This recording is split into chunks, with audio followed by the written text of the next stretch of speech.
Olá pessoal, aqui é o professor Wellington Teles e nessa disciplina nós vamos falar sobre eletrônica de potência. Iremos rever vários conceitos aprendidos em módulos anteriores. A eletrônica de potência ela é essencial, principalmente na área industrial, onde nós vamos ver sobre controles e acionamentos de máquinas elétricas, controles industriais, tá bom? Ele vai combinar potência eletrônica e controle, aplicação de eletrônica de estado sólido para controle e conversão de energia elétrica, baseia-se no chaveamento de semicondutores de potência, utiliza semicondutores de potência e microeletrônica, controle de sistemas de aquecimento, controles de luminosidade e, por último, veremos fontes de alimentação. Basicamente, a cada aula será uma aula diferente, onde veremos itens essenciais em separado. O primeiro item que nós veremos na aula de hoje serão os diodos de potência. A seguir, transistores de potências. Temos dois tipos, os MOSFETs, depois os tiristores, que temos mais 3 tipos que serão aplicados. Como o primeiro valor a ser recordado, nós vamos falar sobre o valor médio, seja o valor médio de uma tensão, valor médio de uma corrente. Você tem que parar e pensar que se for uma tensão contínua, basicamente 100% da minha aplicação da minha energia, ela vai ser direta. Mas quando trabalhamos com tensões alternadas, eu tenho que tentar transformar o máximo do aproveitamento dessa minha energia. Basicamente, o valor médio ele vai ser a média entre uma parte da onda e a outra parte da onda. A curva que estiver, a área dessa curva, vai ser o nosso valor médio. Graficamente, o valor médio pode ser representado como a área sobre a curva no intervalo t, dividido pelo seu período. Bom, então eu vou pegar a área e vou dividir pelo período, onde t é o intervalo de tempo de repetição da onda. Para tentar ficar um pouco mais fácil, eu resolvi colocar aqui nesse slide a fórmula. Ok? Temos aqui a fórmula. Como a fórmula ela processa através de uma integral, né? Então vamos tentar olhar pela análise do gráfico. Tá? Então o valor médio vai ser o aproveitamento exatamente desta área aqui em azul, aqui embaixo. Que ela podia ser também representada, se eu pensar que literalmente falar esta parte virada para baixo seria esta área. Então aqui nós teríamos a área de aplicação. Tá certo? Tá? Também, lembrando, acontece, por que eu fiz essa conversão? Porque se eu pegar essa parte aqui de cima e a parte de baixo são idênticas. E divido isso pelo período. Por quê? Porque a onda ela vai fazer esse processo e depois ela vai acabar se repetindo novamente aqui. Valor eficaz ou RMS. Tá? RMS, pessoal, é Root Mean Square, ou raiz do maior valor quadrático médio. Só pelo nome dela já deve dar o maior pavor em todos vocês, tenho quase certeza disso daí. Tá? Mas, basicamente, a gente consegue calcular o valor médio eficaz, o valor eficaz, né, o valor RMS, né, baseando-se no valor dissipado por uma resistência. Tá? Onde eu posso aplicar as fórmulas que já são fórmulas conhecidas de vocês. A única coisa que eu vou calcular é a minha potência média através do valor ao quadrado do meu valor eficaz dividido pelo seu resistor. Ou ainda o resistor vezes a corrente eficaz elevado ao quadrado. A potência instantânea dissipada ela pode ser em determinado tempo, tá certo? Tem que fazer análise em determinado tempo, período de tempo muito curto, aonde eu verifico a tensão ou a corrente do meu sistema. Aplicando-se uma fórmula na outra, nós determinamos que o valor eficaz vai ser o valor médio dividido por raiz de 2. Para quem sentiu saudade do segundo período, voltamos a ver o nosso famoso e querido diodo. Ok? Só que dessa vez vamos ver diodo de potência. Normalmente os diodos, principalmente de potência, são aplicados para retificação. Ok? A maioria dos diodos eles são feitos de silício, então não germânio, tá bom? Para possibilitar altas correntes e altas temperaturas. Nesse caso, a corrente ela pode ser elevada, ok? Na área de junção, certo? Para diminuir a resistência do diodo, evitando perdas grandes. Para reduzir a temperatura, são colocados dissipadores, ok? Então, toda aquela parte lá cheia de aletinhas lá, colocadas às vezes, normalmente eles são parafusados e colocadas às vezes uma pasta térmica, tanto para diodos quanto para transistores e tiristores que veremos no futuro. Então vamos para uma pequena revisão. Vamos ver um retificador, pessoal, de meia onda. Super simples. Eu tenho uma fonte de corrente alternada, onde eu tenho um diodo e um resistor. Ok? Então, a onda de entrada, ela é uma senoide. Ok? Está vindo diretamente da tomada. Como o diodo só vai permitir passar a parte positiva, na parte negativa ele corta, então a forma de onda final é igual à forma que está representada ali na linha de baixo. Então isso aqui é a nossa saída. Então basicamente é isso que vai ser aplicado nesse nosso resistor. Retificador monofásico de onda completa, com ponto médio e em ponte, tá bom?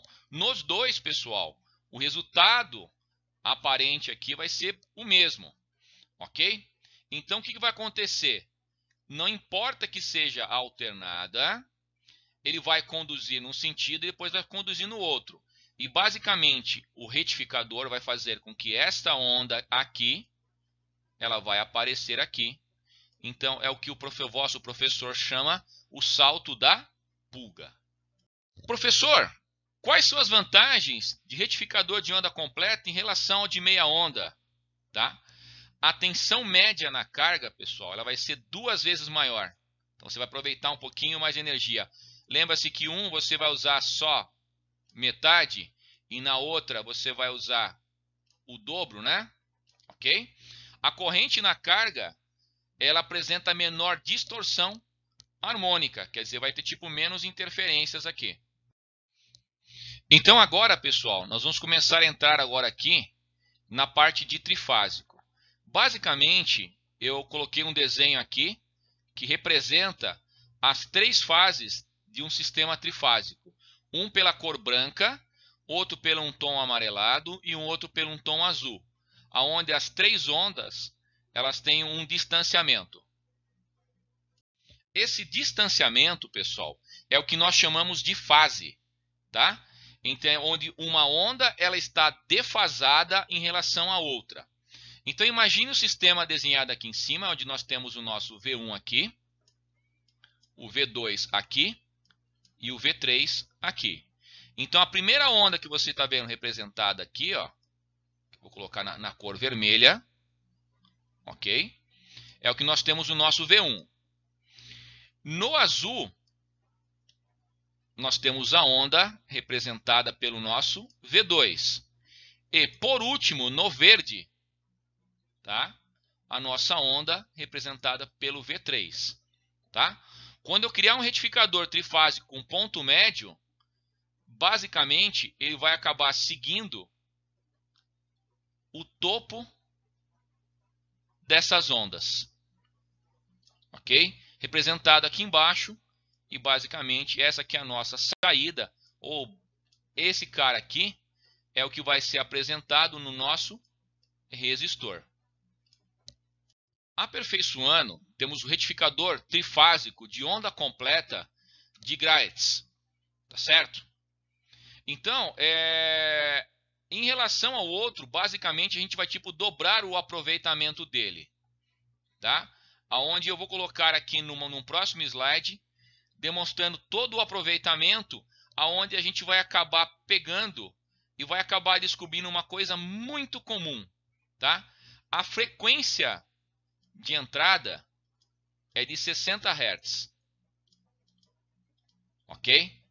Dessa forma que a gente vai acabar tendo aqui na nossa saída, a nossa frequência ela vai parecer que ela tem 120 Hz. Vamos ver o benefício disso daí. Uma onda em relação à outra, pessoal, ela vai ter uma defasagem de 120 graus. Então, se nós temos 360 dividido pelas 3 fases, nós temos 120 graus. Ok? As ondas representadas aqui pela cor vermelha, azul e amarelo. Tá? Então, o que você vai ver agora aqui assim, nós vamos dividir esse cara aqui em pedacinhos e vamos reaproveitar cada pedacinho dele.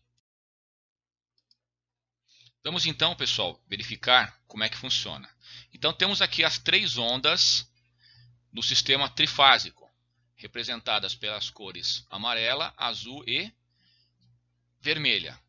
Vamos ver diretamente no circuito como cada uma delas vai acabar atuando e em qual momento essas ondas vão acabar atuando. Então temos lá a entrada e nós temos a saída no output, ok?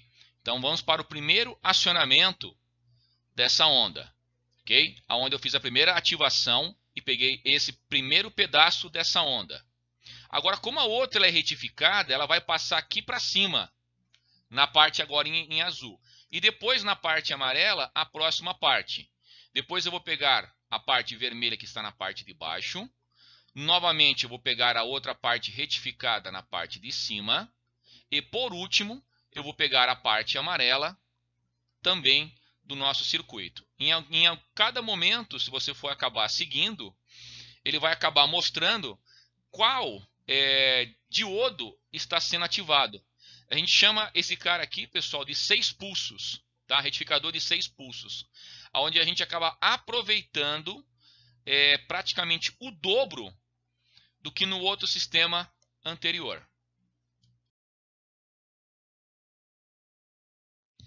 Nesse slide, podemos verificar como que 3 fases de 220 nós conseguimos ter 380. Onde cada ponto de cada fase, nós temos que lembrar, pessoal, que a tensão ela é uma diferença de potencial, onde temos de um ponto no outro, fazendo as suas devidas somas e subtrações, acabamos tendo a onda preta, que é a onda resultante que você acaba vendo agora aí. Associações de diodos. Vamos ver primeiro o caso, pessoal, em série, tá certo? Então, se eu tenho 3 diodos, cada um diodo de 1 ampere apenas, ok? Cada um de 1 ampere, e cada um deles tem 50 volts, tá certo? Então, eu tenho que pensar que para literalmente quebrar esses 3 diodos, né, eu precisaria de 150 volts. E se eu colocar diodos em paralelo, tá? Para que evite algum tipo de problema, pessoal, eu acabo colocando mais um resistor. Aqui eu coloquei mais um resistor para cada um deles, ok? Tá? Temos que lembrar, acontece que a queda desse resistor ela vai acabar ocorrendo em torno de 0,5 volts, tá? Então quer dizer que tipo, além do 0,7, ainda vão ser literalmente perdidos, entre aspas, 0,5 volts no resistor, tá? E a dissipação vai acabar sendo, 0,5 vezes o valor da corrente, tá? Então, pessoal, aqui para cada um desses diodos, se eu não colocar esse equilíbrio, colocando resistor isso daí, o resistor, literalmente, na construção dele um pouquinho mais fraco, ele acabaria sofrendo, né? Tá? Então, quer dizer, agora eu posso ter aqui no máximo 50 volts, né? E 1 ampere para cada um deles. Então, quer dizer, eu posso ter aqui no máximo, né? Aqui fora, aqui até uns 3 amperes para estar segurando em relação a isso daí. Então, vamos ver agora aqui alguns modelinhos, pessoal, de diodos, né? Tá? Os mais comuns, pessoal, que a gente acaba encontrando, literalmente é um N4001, tá? A corrente dele de saída ela é em torno de 1 ampere. Então, vamos ver agora o comparativo, né? Que a gente acaba tendo agora aqui assim, com um N4012.